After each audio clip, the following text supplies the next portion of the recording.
Et dans Orchot Tzadikim Sha'ar HaAdifut, l'apport de la flatterie. On est dans le 6e maintenant. Comme le Rav il nous a dit, il se divise en 9 parties. Il dit le 6e, Mishe Beyado Limchot Ve'enno Mohe Ve'enno Noten Lev Al Ma'aseh HaTa'im Ze Adavar Karov Le HaAdifut. En premier, et donc lui il a la possibilité de limchot, ça veut dire de réprimander. Et lui, il ne réprimande pas. Peu importe quelles sont les raisons. Lui, il ne réprimande pas. Je ne veux pas dire qu'il est anous. Après, il va nous dire le Rav. Parce que des fois, il y a des cas de anous. Anous, ça veut dire qu'il est forte cas majeur, il ne peut pas réprimander. Pour l'instant, il peut réprimander. Et il ne prend pas contre. Okay? Il ne fait pas attention à cela, le fait que eux, ils font des péchés. Ça, c'est très proche de la flatterie. Parce que maintenant, celui-là qu'il faute, qu'est-ce qu'il pense? Puisque maintenant, ils ne vont pas nous réprimander, ils ne nous réprimandent pas, ils ne disent rien du tout, ils ne parlent pas. Alors, tout ce qu'on fait, c'est juste. On a eu un ordre, comme c'est écrit dans la Torah, Akadosh Baruch Hu nous a dit, Ubiarta ara mikirbecha. Tu vas, les va'er, il y a deux explications. Les va'er bi'ur, c'est ou de brûler, vous allez dire Rabbi Yehuda, il dit là-bas Rabbi Yehuda, bi'ur, c'est srefa. Mais bi'ur aussi, comme dans ma Masechet, Baba Metzia, il dit quoi, qu'est-ce que ça veut dire? De exterminer, de l'enlever de l'endroit, qu'il ne sera plus avec toi, qu'il n'est plus là. Ça veut dire quelque chose qui est mal, il ne faut pas qu'il reste, il faut qu'il parte. Et nous, Akadosh Baruch Hu, il nous a ordonné Ubiarta ara mikirbecha. Entre parenthèses, regardez jusqu'où ça va y aller, cela. Le fait qu'un homme, lui, il ne va pas réprimander. Le temple a été détruit. La Gemara a dit dans Masechet Gitin, Nun Zayin, elle dit là-bas, Al Kamsa ou Bar Kamsa Charaba Beta. À cause de Kamsa et Bar Kamsa, le temple a été détruit. Qu'est-ce que c'est Kamsa? Qu'est-ce que c'est l'histoire de Bar Kamsa? Un, il s'appelait Bar Kamsa, un, il s'appelait Kamsa. Il y avait un que lui, il devait faire il avait une joie, Bar Mitzvah, Brit Milah, Hatuna. Il a dit à son serviteur, emmène-moi Bar Kamsa. Invite, je veux que tu m'invites, Bar Kamsa. Lui, il s'est trompé. Au lieu d'y aller chez Bar Kamsa, il a été chez Kamsa. Alors maintenant, une question qu'elle se pose déjà là. Comment Bar Kamsa, lui, maintenant à cause de lui, le temple a été détruit? Alors lui, il n'a rien fait. L'invité, on ne l'a pas invité. Ils se sont trompés, il s'est trompé. Il a invité Kamsa au lieu de Bar Kamsa. Alors la réponse, elle est comme ça. Suite que Bar Kamsa, il savait que son ami, il avait un mariage. Et il se dit, attends, il ne m'a pas invité. Pourquoi? Parce que la carte d'invitation, elle n'est pas arrivée chez lui, elle est arrivée chez qui? Chez Kamsa. Alors il ne m'a pas invité, je ne viens pas. Mais tu sais que c'est ton ami, que tu as mangé dans la même gamelle quand tu étais jeune. Tu as grandi avec lui. Moi, il ne m'a pas invité, j'arrive pas. Mais c'est bon. Il ne va pas te jeter. D'accord? À cause de lui, le temple, il a été détruit. Pourquoi? On va expliquer la suite. Comme ça, lui, c'était quelqu'un que on ne pouvait pas le voir. Lui, celui-là qu'il a invité à Bar Kamsa, on ne pouvait pas voir, c'était son ennemi.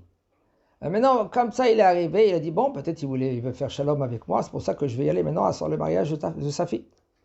Il arrive là-bas, et voici que le bonhomme, il le voit comme ça, il dit, qu'est-ce que tu fais là? Il dit, tu ne m'as pas invité? Il dit, dégage tout de suite de ma simcha. Tu me gâches ma simcha. Il dit, écoute, fais-moi plaisir, je suis prêt à payer mon repas. Il dit, tu prends et tu sors. Il dit, la moitié de tous les invités, je te le paye. Tu pars tout de suite. Il dit, écoute, tout la salle, je paye. Il a pris, il a dit à 2 personnes de prendre et ils l'ont jeté dehors. Qu'est-ce qu'il s'est dit, le bouc comme ça? Il a dit, tu sais quoi? Les Chachamim, ils étaient là-bas. L'omihou. Ils n'ont pas réprimandé. Ils lui ont rien dit à celui-là. Il y a des explications. Comment c'est possible que les Chachamim, ils n'ont rien dit? Il y en a des explications. Ils disent que ce bonhomme, c'était un homme qu'il était... il était mamash. Tout le monde avait peur de lui. Alors, qu'est-ce qu'ils vont faire, les Chachamim? Bon, mais vous ne pouvez rien dire. Au moins, sortez un par un. Vous dites, écoute, bon, c'est un homme que lui, comment il peut faire une chose pareille? Eh bien, on quitte la salle. Doucement, doucement, on quitte la salle. Il y a beaucoup de questions. Comme ça, il a dit à ça, et c'est ça que ça lui a fait bouger comme ça. Il est parti après vers le César romain. Il a dit, attends, il y avait les Chachamim dans la Séouda là-bas. Et puisqu'il y avait les Chachamim dans la Séouda, ils n'ont rien dit. Regardez qu'est-ce qu'il dit le Rav. Kevan shena mohim, puisque maintenant ils ne réprimandent pas, ubiata ara mikirbecha. Tu es obligé d'enlever le mal. Bon, des fois, ça peut pas s'entendre. Alors, mais il faut savoir comment passer les messages. Il y a un qui me raconte, il me dit, regarde, quelqu'un de ma famille m'a invité dans un mariage. Je lui ai dit, écoute, je ne peux pas être dans la salle. Pourquoi? Parce qu'il y a des danses. Et c'est des danses que c'est mix. À sourd d'être dans une salle, je peux peut-être manger à côté, dans un coin, dans une pièce à part, pour pas que les gens ils disent, voilà, tu as vu ce religieux-là. Alors ils ont dit, écoute, arabe, d'accord, je te mets une classe, une 4 mehitsot là comme ça, et puis tu es là-bas. Et puis quand il y a de la musique, n'importe quoi, ben, tu sors de la salle. Et comme ça, ils comprennent les gens que toi, tu ne fais pas partie de la salle. Tout d'un coup, qu'est-ce qu'il y a? Quelqu'un dit, mais qu'est-ce qui se passe ce rave-là? On va lui faire tout ça pour ce rave-là? Le Rav, il a dit, c'est pas pour moi, on fait quelque chose. Moi, je ne peux pas venir, sinon si je veux que je vienne. Qu'est-ce qu'elle dit, la femme? La femme, elle a dit, moi, je l'ai vu une fois dans une Brit Mila qu'il est venu. Il était assis devant tout le monde, dans des tables mixtes. Mais qu'est-ce qui s'est passé? Heureusement que ce Rav-là, qu'est-ce qu'il a fait? Parce que des fois, ça arrive des situations suivantes. Il a demandé à celui-là qui a fait la Brit Mila, il a dit, écoute, il n'y aura pas de musique là-bas. Alors, Alpi Alacha, tu peux t'asseoir, comme dans un restaurant, tu peux t'asseoir même mix. Mais quand il y a des danses, tu n'as pas le droit d'être là-bas. Assourd d'être dans un endroit où il y a des danses mixtes. Alors, celui-là qui a fait la Brit Mila, il a dit, il n'y aura pas. Il y aura de la musique comme ça.